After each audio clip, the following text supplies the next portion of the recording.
Βρισκόμαστε σε μεζονέτα στο Περιστέρι 5ου και 6ου ορόφου. Τώρα είμαστε στον 6ο ορόφο, το πατάρι δηλαδή. Έχει θέση για 2 υπνοδωμάτια.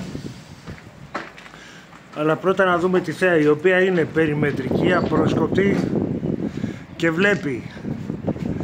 Μόνο θάλασσα δεν βλέπει. Ο πύργος του Πειραιά φαίνεται στο βάθος. Εννοείται προφή της Ηλίας. Εδώ πέρα έχουμε Ακρόπολη, Λυκαβητό και από το πίσω μπαλκόνι, το οποίο είναι και αυτό άνετο, περιμετρικά όλο το γαλάτσι. Όλο το γαλάτσι. Ο πύργος των Αθηνών ανάμεσα στη Ζημινιέρα και το κτίριο απέναντι. Τεράστιο, τεράστιο.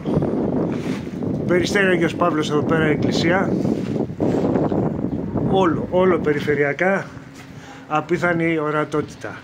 Είμαστε στο πατάρι Μεζονέτα στον 6ο όροφο. Εδώ Περιστέρι Ευαγγελίστρια. Είναι 5 λεπτά με τα πόδια και λιγότερο. 4 λεπτά με τα πόδια για το μετρό Περιστερίου. Και 6 λεπτά για το μετρό Αγίου Αντωνίου. Λοιπόν, εδώ είναι 2 υπνοδωμάτια. Εδώ είναι το ένα. Εδώ είναι το άλλο. Και υπάρχει χώρος για λουτρό. Θα φανούν αυτά στα σχέδια καλύτερα. Και περνάμε στο κάτω μέρος με προσοχή. Εδώ είναι το ασανσέρ.